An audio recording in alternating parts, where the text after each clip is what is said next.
Have you ever wondered what games you should keep or you should lose? Find out here at Purge Reviews. Have you ever wondered what games you should sell or you should use? Find out here at Purge Reviews. Find out on our top 10 list what games you cannot miss. Don't forget to subscribe to Purge Reviews. So today we're going to take a look at Role Player, which is a dice laying game where you're going to be rolling the dice and matching up colors and creating a character like you would in a D&D campaign. You played a lot of D&D in your day?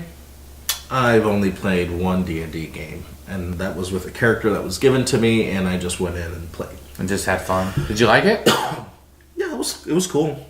For somebody who's never played D&D, these games do attract me. Let me show them how to play, and then we'll come back and we'll get our thoughts on it, okay? Here is Role Player. You're going to have a normal-sized box with a rogue and a halfling and a knight on the front. You'll see as you jump in, you're going to have a rule book that is actually fairly good. It's going to have a lot of pictures. It's going to have very good instructions. Show you what each of the symbols mean here. I actually like this rule book quite a bit. Very good job. You will also get a number of these player mats that you'll be using. Each one is a little bit different. You'll see a +2 and a -2 on different ones. Each one is double-sided in case you want a female or a male. In this copy, you are going to get an elf, a halfling, an orc, a dragonkin, a human, and a dwarf. So that's plenty in there for a little variety. You're also going to get, now this container doesn't come with it. I got this at the dollar store, but it has money, these little coins that will come in it. You will have a number of cards, which I'll show you in the play.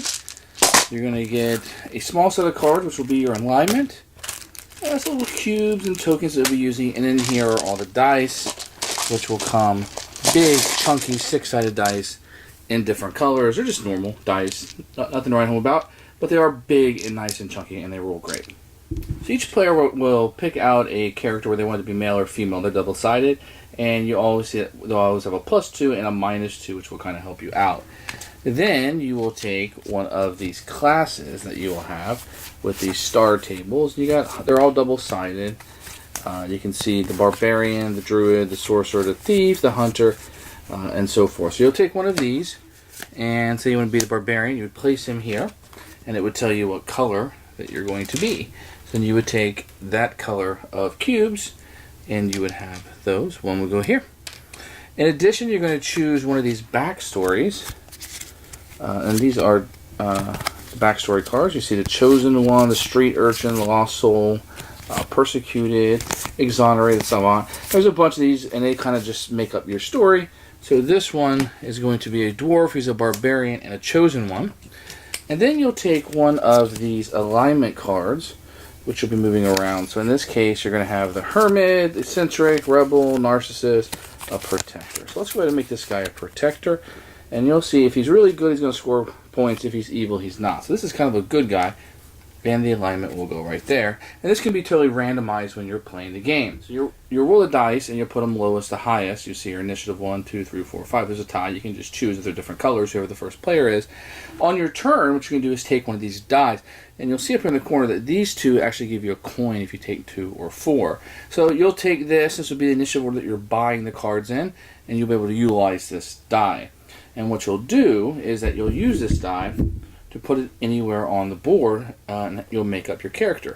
So what you're trying to do, if you see here, 16 to 17 in strength, that will give you 2 stars or victory points. If you get 17 on dexterity exactly, you get 3 stars.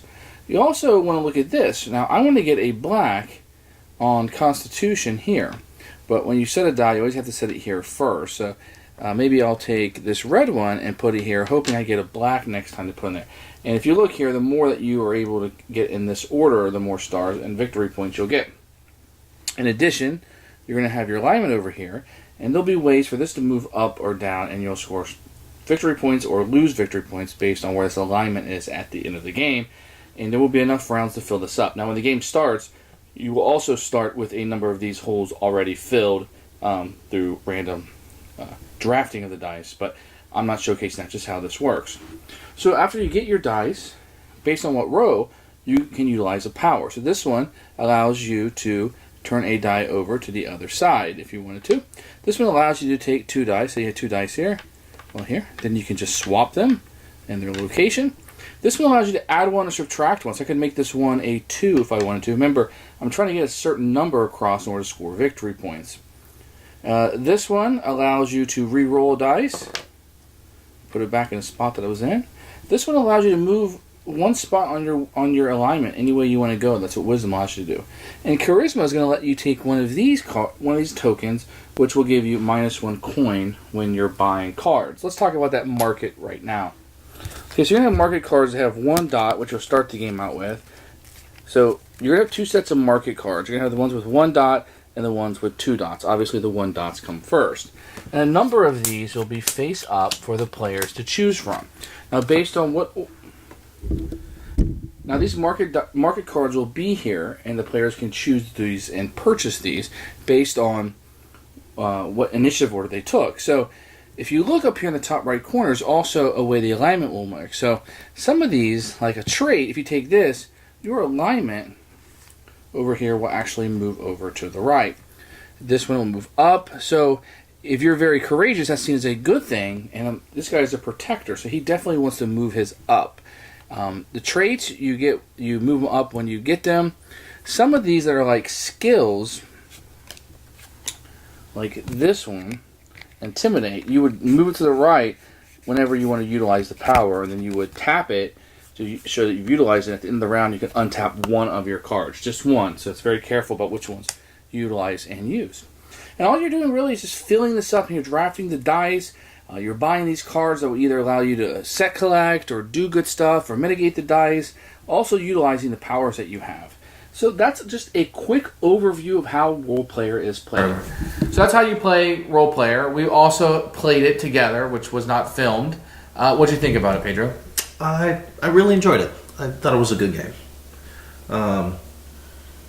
It was a little mathy at the end, but playing the game through the beginning was really fun. I like getting the little going through the market and getting the little traits and attributes, and it's kind of cool how your character kind of forms as you're playing the game. So that's the fun part for me. And I had played it more times than you, so I was kind of laughing. I had a sociopathic elf who was a paladin and a patrician. He ended up becoming like what was it? A pickpocket. He was curing people's wounds, but then stealing their money. And I had chainmail on and mystic, and then I was very weird. It was a very weird thing where like I was very proud but nimble and. Yeah, I was a dwarf hermit. That was also a brawler. So I had a lot of leather gear, and I was very loyal. I was. And you had a wolf. And I had a wolf. So that was cool. So we are looking forward to expansion, which is going to progress the storyline. But for building a character, which, quite frankly, I never played a lot of Dungeons and Dragons, but it was the most interesting part to me. Yeah. It is really neat. I do like the dice and how you have the actions when you put the dice there. Mm-hmm. Then you have a little bit of setup to it where you have 6 dice to kind of start the game. Which I feel like you could play that out if you wanted a longer experience, don't you? Yeah, I think so. I feel like that was there to make the game shorter. Like, here's a hurry up to get the game moving. You could have played those 6 extra rounds, right? And just not got the cards for 6 rounds? Yeah, but I kind of enjoyed the length. I think I would agree. I think I was... Once you get to the end, I mean, you're already kind of ready for it to be over. And it ends just like when you're like, oh, I think I want it to be over. Okay, yeah, it's over. So I kind of like that. As for replayability, we had talked about that off camera. All the characters have 2 sides, a female and a male, which is nice. You know, if I was playing with my daughter, she'd definitely want to be a female character. She always does. But every character has a +2, -2 to some kind of attribute. Right. Which, when you're getting these cards, these class cards, you know, it can really screw you if something you need high is a -2, right? Yes. But it's really neat. I also like the theming of the cards. So, like, a pickpocket was evil on your alignment. Yeah. Where curing wounds was good. So I was constantly moving my guy up to cure wounds, but it was really under the guise of pickpocketing them, which was really evil, which is what I wanted to be. So that was neat that the theme of the cards was going with the alignment of what you were doing. Yeah, no, it made perfect sense. And it's kind of cool to you're playing your character as it's being formed, which is really fun. Do you feel like this is a gateway game? Oh, man. Gateway? That's a... how would you define gateway? Like easy to play? You know, I say there's gateway for gamers, and then there's gateway for people who have never played a game before. So you have two gateways. You know, like your aunt or your grandma who's never played games, or somebody off the street who just has no interest in board games, versus somebody who's maybe played Ticket to Ride or Catan, and it's like, I like games, and you know, and they're intelligent. They can kind of flow with what's going on. This might be something that they would like because they understand the rolling of the dice, the matching of the colors. Maybe I would start them on Sagrada first. Yeah, Sagrada's good. It's really easy going. Yeah. And then maybe upgrade to this, right? Because you have the cards and some other stuff. This one, just with the theme and the way the dice work, I think it's more of a next step kind of game, more than Gateway. I'd probably agree with that. I'd probably start with Sagrada, and then, even though Sagrada is a good game on its own, this adds an extra level, I think, with the individual powers and the cards. And this one has more... I think it has more theme. The theme makes... Oh, yeah. Not that Sagrada doesn't have theme, because I think it's really pretty the way it works, but the theme in this one makes sense, and it lines up with how you're playing, which is weird, because it doesn't feel like you'd be doing that. And I had played this more, so you were kind of more worried about the math, how everything worked together, where I was having a little bit more fun with the theme and being like, isn't this funny? And you're like, let me do the math in my head. Stop talking. Yeah. Where I was like, isn't this cool? I'm stealing money. But then again, I was doing the same. I got this combination of cards that move my alignment up and then down. Right. So I was constantly being able to utilize that combo, which was very helpful. Yeah. Overall, what do you think? Overall, I really liked it. I would play it again. Is this something you would purchase? I would not purchase this game. Why? How come? Just because the kinds of people that I play with, I don't think would. And I have it. And you have it. The person that I know would play this game already have it. Dylan really likes this game. Yeah, I would play it again for sure. But I wouldn't buy it. I would say this is a keeper. I think that if you like dice rolling games, this is a really good one to get. The theme is going to block some people off, but I have some people who really like D&D who really don't play board games. This is one that maybe I would introduce them to. Yeah. This Rewards of Waterdeep. I do like the way it fits. It's quick. The cards pick up is really interesting. And a two-player game, which we played, some of the cards are out, so you don't know exactly what's going to be in there. That's cool. And I did like that some of the games, you get scores for building your dice up in a row. Yeah. And naturally you want them high. But there's some scoring cards that can be very powerful for having lower scores. And I've played this game before where I was purposely trying to keep my scores low because I could make more points that way. I thought that was interesting because you'll want to punt one or two of these. Yeah, I think once you know the game pretty well, you kind of know where to shoot for. Even though you're not sure if those cards are even in the deck when you play. In a two-player game, right? Yeah, and I like that. That's pretty. And sometimes you'll take a dice that doesn't really help you out that much because you really want a card that comes up because the lower dice have the lower initiative, and you want that first. You want to make sure you get that card. Because sometimes if you don't want a card, you may buy something just to block somebody. Yes. I don't know if that's truly an effective strategy, especially with more players, because you can't block everybody. But definitely a lower player count, you can block people off. Yeah. Keeper, Purge. Oh, I would keep this. Absolute keeper for me. Check this one out. We had a really good time with it. I think it plays just as well with 2 as it does with 4. And thanks for watching.